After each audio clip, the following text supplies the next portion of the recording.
The wheel strategy is broken, and today's video, I'm going to show you how to fix it. Yo, what is going on, Premium Chasers? I hope you are having a God-blessed day today. Every single person that comments down below is going to get our ARC option strategy playbook, which details this entire video in way more depth. So if you want that full playbook, just drop a comment down below, and I'll personally respond to you with it. And while you're down there, do me the biggest favor of your day. Hit that like button and that subscribe button to tune into videos every single day here. So today, we're going to be talking about why the wheel strategy is broken, why it's really hyped up on YouTube and across a lot of different educators out there, and what I did finally to plug all the holes in the leaky bucket that is the wheel strategy. Let's go over the shoulder. So the first part of the wheel strategy, right, is we sell a cash secured put. Right? And a cash secured put, the simplest way that I can explain to you is we say we will buy 100 shares of a stock at a price and date that we choose, plus collect a premium up front, right? We collect that premium up front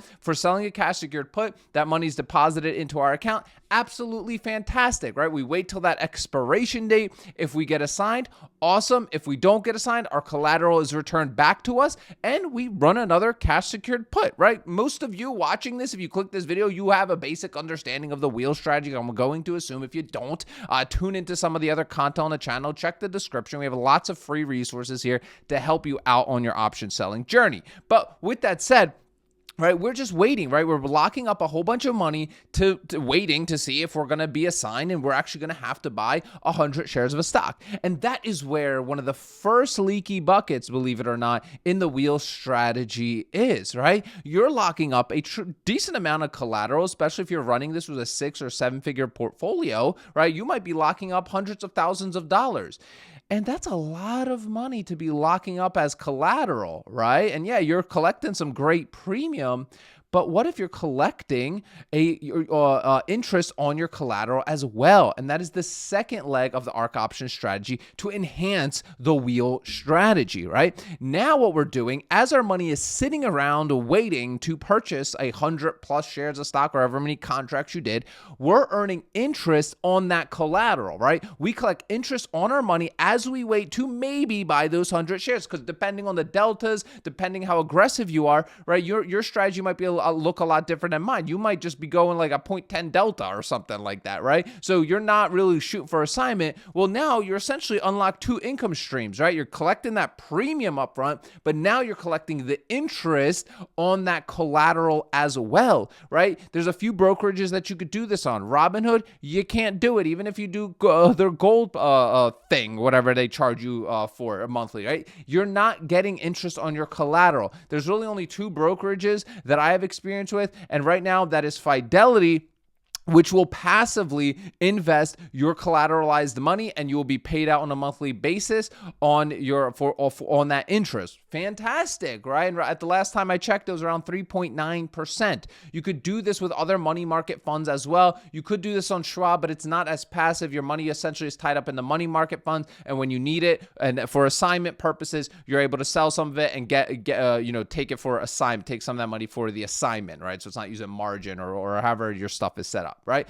So me personally, being the lazy investor that I am, and I don't spend a lot of time trading, I am not a full-time trader, as you guys know. I like to have things passive, right? I don't want things that I have to micromanage or do. And absolutely, if it works for you, fantastic. I'm a big Schwab fan. I love Schwab. I think their Thinkorswim platform is fantastic. But for me, I need lazy, I need easy, right? I need scalable, I need boring, right? Because that's the stuff that scales, right? So for me, I'm Team Fidelity. That way I am passively earning interest on my collateralized money, waiting to see if I take assignment, right? So let's move on to the next one. Let's assume that eventually, right, maybe a couple months go by, right, you're running your cash secured puts monthly or weekly, whatever your strategy is, and eventually you're going to get assigned, right? So that money that's being collateralized, that's earning interest, right, it's gone, right? You're going to be given 100+ shares or however many contracts you did of your shares, right? So now, at this point, we don't have money anymore. We're broke. All our money was taken from us. Oh, no. And now we have 100 shares of a company. What do we do now? Well, the this is the next part of the wheel strategy, right? We had our cash secured put. Now we got assigned. Now we can sell a covered call, right? That's where we say we will sell 100 shares of a stock at a price and date that we choose, plus collect that premium up front, right? That is, right, a covered call. We already know that, right? That's fantastic, right? So, this is depending on how aggressive you want to be here, as always, right? I like to stick to the 0.20, 0.30 deltas on individual stocks and run monthlies. A little bit less management, a lot less management than doing weeklies, but there's nothing wrong with doing weeklies. But the gist of it is you're collecting that premium on either a weekly or monthly basis, depending on your strategy. Fantastic. A third income stream added, right? But at this point, if you're just running the normal wheel strategy, you're only collecting the premium from these two things. That is it. Most of you doing leveraged ETFs, right? You're doing this on very growth, AI growth stocks and stuff like that. This is where you're locked in, right? You're locked in here at buying at a certain price and collecting premium, and then you're doing covered calls and collecting premium. And the risks are insanity. The risks you're taking on are insane.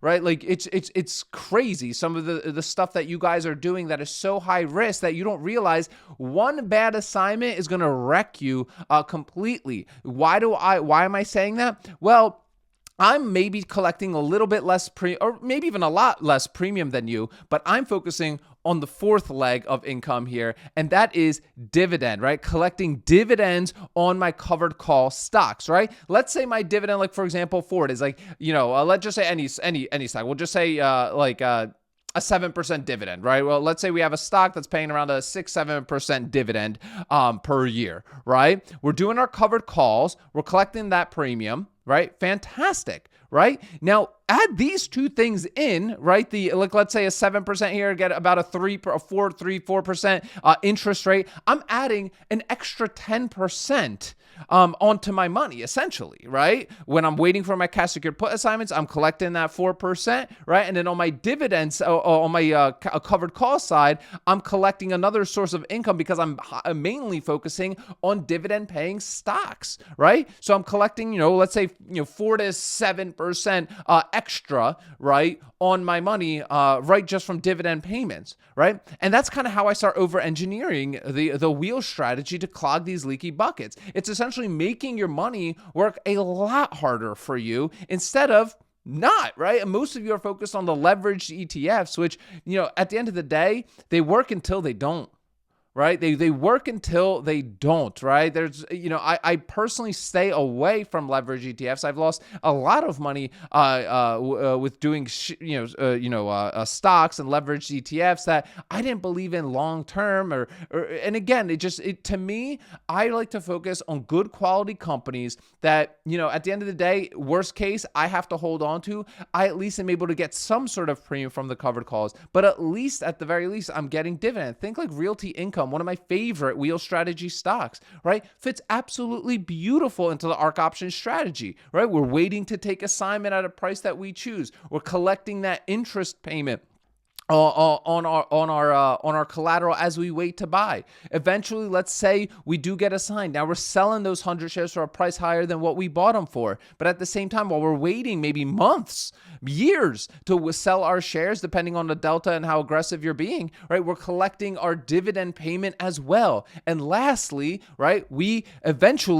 sell our 100 shares. Eventually, assignment happens depending on how aggressive you are with your share price and how close to the money you're playing, right? But eventually, you're going to sell your 100 shares, lock in your appreciation sale, and rinse and repeat it. Now, obviously, there's a lot more that goes into the appreciation sale. There are times where maybe you're just going to want to continue to roll it out. So, for tax purposes, that's a-okay, right? That's management, that's strategy. Those are, things that as you grow as an option seller, you're going to be put into a lot of different positions as an option seller, right? And that's where this strategy is so important to be part of something where you can bounce ideas off of, right? So we have a free Facebook group, guys. You can go in there and ask questions, network with other individuals, right? A lot of us are in a bubble by ourselves in our home office, guilty, right? That we don't have anybody to bounce ideas off of or learn from or anything. And honestly, why would you not want to learn from other people's mistakes, right? People are constantly posting in our literally free Facebook group. You download the templates and everything you need there, right? But at least if you're in a situation where maybe you'd love somebody else's opinion on or see what they would do in a situation if they were in, right? Post it in a group. This video was inspired today by somebody in their free Facebook group that caught themselves in a really sketchy situation with Robinhood. And guess what? They posted it in there and a whole bunch of members are there to help them out, right? That's what this is about. And if you want to take it even one step further, I invite you to click the first link in the description of today's video. We have a very small, private, invite-only community inside of Option Seller School. If you're a non-toxic individual and you are financially stable, meaning you have a business, you have realistic expectations, you're not a get-rich-quick person, and you want a tight-knit group of people that talk all things selling options day in and day out, Monday through Friday, plus a bunch of other amazing benefits to it. Click the first link in the description of today's video. Guys, remember, sell options, collect premiums, repeat. I'll see y'all tomorrow.